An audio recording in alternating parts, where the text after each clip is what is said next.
আমাদের প্রভু এক, এক নবীর উম্মত, জীবন বিধান এক, ওই শিবানী কুরআন। আমাদের প্রভু এক, এক নবীর উম্মত, জীবন বিধান এক, ওই শিবানী কুরআন। তবে কেন এক নও হে মুসলমান, এক করিয়া আহ্বান। তবে কেন এক নও হে মুসলমান, এক করিয়া আহ্বান। বাইতুল্লাহ, চিল্লায় বলেন আমাদের বাইতুল্লাহ কয়টা? বাইতুল্লাহ, মদিনা শরীফ, ওহুদ পাহাড়, বদরের মাঠে। বাইতুল্লাহ, বদরের মাঠে, ওহুদ পাহাড়, বদরের মাঠে।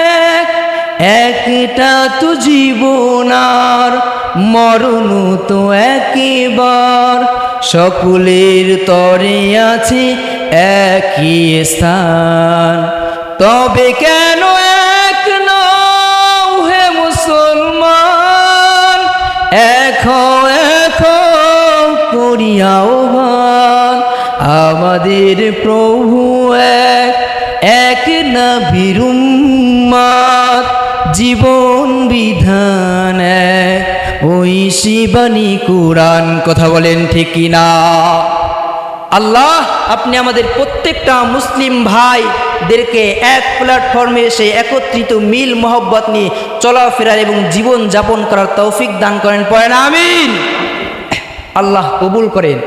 আল্লাহ তাআলা এজন্য আমাদের মুসলিমদেরকে একজোট হয়ে মালিকের শুকরিয়া আদায় করে আল্লাহ তাআলার এরকমভাবে শুকরিয়া আদায় করব। কিসের জন্য?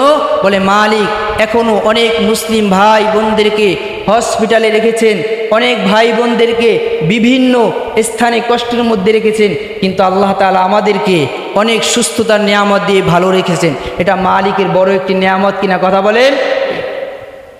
এজন্য সব সময় শুকরিয়া বেশি বেশি আদায় করবে। একজনের চিল্লায় এখন তিনি কে? সাহাবায়ে কেরাম কেমন শুকরিয়া আদায় করতেন?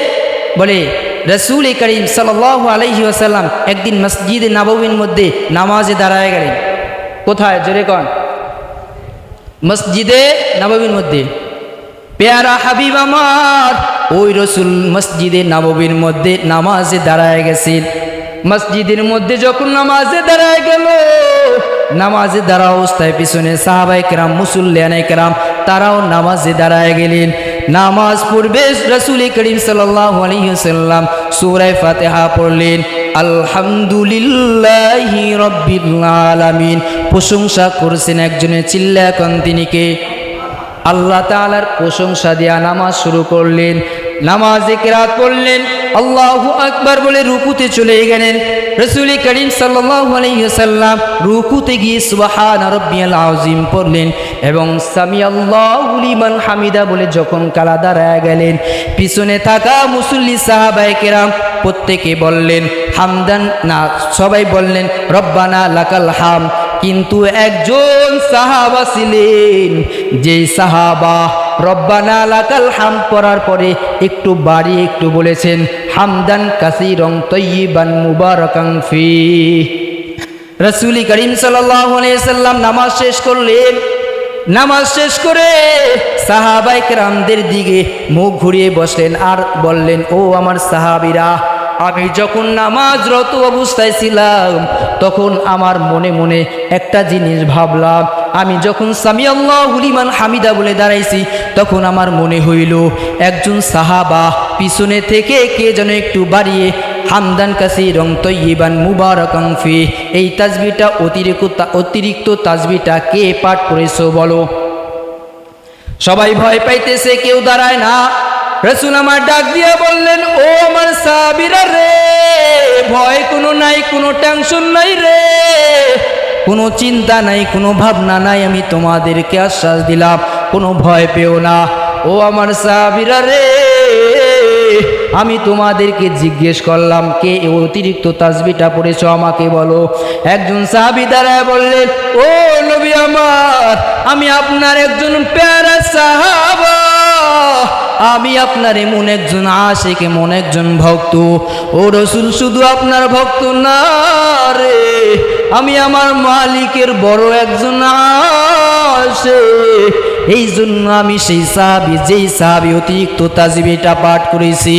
আল্লাহ তাআলা রসুল ডাক দিয়া বললেন, ও সাহাবী রে, ভয় নাই, টেনশন নাই রে, আমি যখন নামাজরত অবস্থায় দাঁড়ায়া কিরাত পড়তেছিলাম, তখন আমি আল্লাহ তাআলার কুদরতি ভাবে আমি তাকায়া দেখলাম, ওই তোমার অতিরিক্ত তাসবিহ যে তুমি পাঠ করেছো, এই অতিরিক্ত তাসবিহ সবটা আমার আল্লাহ তাআলার কাছে পৌঁছায় দেওয়ার জন্য 30 জন ফেরেশতা দেখলাম আসমানের মধ্যে প্রতিযোগিতা করতেছে, কার আগে কে মালিকের কাছে সবটা পৌঁছায়া দিবি। এই জন্য আব্বাজান বেশি বেশি মালিকের শুকরিয়া আদায় করা দরকার আছে না নাই? এমন ভাবে শুকরিয়া আদায় করব যেইভাবে সাহাবায়ে কেরাম রাদিয়াল্লাহু তাআলা আনহুরা শুকরিয়া আদায় করেছে।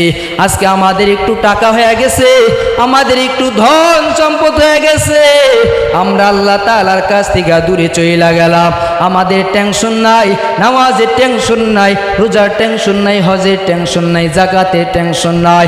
অনেক মুসলমান আছে টাকাওয়ালা, তাদের উপর হজ ফরজ হয়েছে, যাকাতও ফরজ হয়েছে, কিন্তু তারা যাকাতও দেয় না, হজের সময় হজ করে না।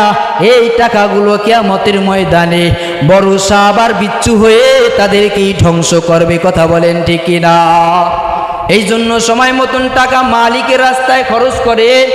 যেই মালিক ধন সম্পদ দিল রে, সেই মালিকের রাস্তায় খরচ করলে ধন সম্পদ গুলার বরকত এবং বাড়িয়ে দিবেন কে? চোরে কর আল্লাহ। এই জন্য আল্লাহ তাআলার রাস্তায় ব্যয় করার দরকার আছে না নাই? আব্বা জান, আজকে আমরা নামাজে আসি না।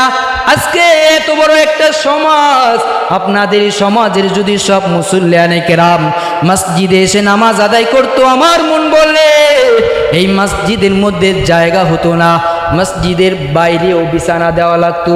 কিন্তু আফসোস হইল, এত বড় সমাজ হওয়া সত্ত্বেও মুসলমান, আজকে মুসলমান নামদারিরা নাম বেচা খাই, মুসলমান নাম বলে বলে আমি ঘুরে বেড়াই, কিন্তু মুসলমানের মধ্যে মুসলমানিত্ব নাই, মুসলমানের মধ্যে নামাজ নাই, রোজা নাই, মুসলমানের মধ্যে মুসলমানিত্ব বলতে কিচ্ছু নাই। কথা বলেন ঠিক কিনা?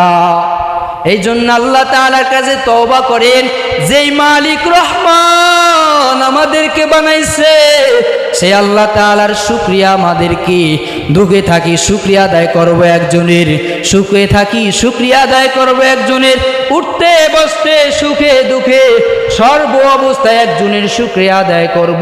মুসলমান চিল্লায়া বলতে হবে তার নাম কি? আল্লাহ। আল্লাহ আপনার শুকরিয়া সব সময় আমাদেরকে আদায় করার মতন তৌফিক দান করেন, পড়েন আমিন। আমরা মুসলিমরা আমাদের মুসলমানের ভিতরে কয়েকটা ভাগ করে ফেলছি।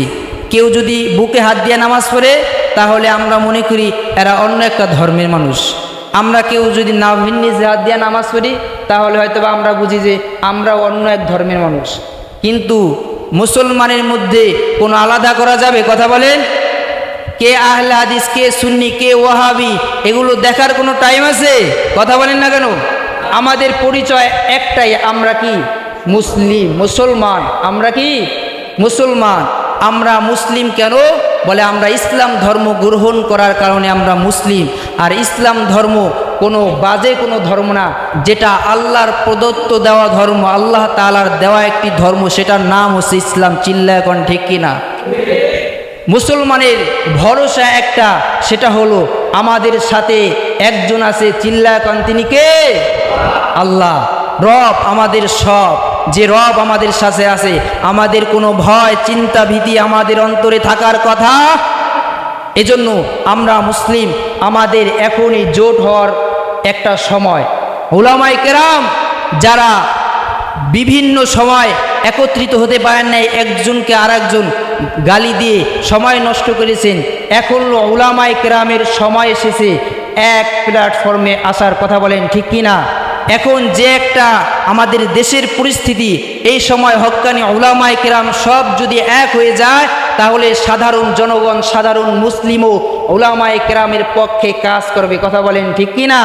এই জন্য উলামায়ে কেরামদেরকে বলবো, হক্কানি উলামায়ে কেরাম আপনারা যদি এখন একজোট হয়ে কাজ না করেন, এমন একটা সময়, এমন একটা সুযোগ আসছে, এই সময় যদি হক্কানি উলামায়ে কেরাম আপনারা যদি একজোট হয়ে কাজ না করতে পারেন, আগামী 50 বছর কেন 100 বছর গেলেও আপনারা এই সুযোগ আর পাবেন না, আর কিছুই করতে পারবেন না। কথা বলেন ঠিক কি না? এই জন্য এই সুযোগ কি উলামায়ে কেরামের হাত ছাড়া করা যাবে? কথা বলেন। এজন্য মজবুত করতে হবে, আমাদের টাইট করতে হবে, কারণ আমরা মুসলিম, আমাদের মধ্যে কোনো দ্বন্দ্ব থাকার কথা না। কে কোন ভাই কি করলো না করলো, আমি যেটুক মনে করি, আমাদের কোনো ওয়াহাবি নাম হওয়ার কথা ছিল না, আমাদের কোনো সুন্নি নাম হওয়ার কথা ছিল না, আমাদের নামের পিছনে কোনো আহলে হাদিস বলে কোনো নাম থাকার কথা ছিল না। আমাদের পিছনে নাম থাকবে একটা, আমি মুসলিম, আমি মুসলিম, আমি মুসলমান, আমার ধর্ম ইসলাম, আমার আল্লাহ এক, আমার রসুল এক, আমার কোরআন এক। কথা বলেন ঠিক কিনা? আমাদের কোরআন কয়টা? জোরে কন। আমাদের আল্লাহ কয়জন? রসুল কয়জন? তাহলে আমাদের মধ্যে কোনো পার্থক্য থাকার কথা বলেন? আমাদের প্রভু এক, আমাদের কোরআন এক।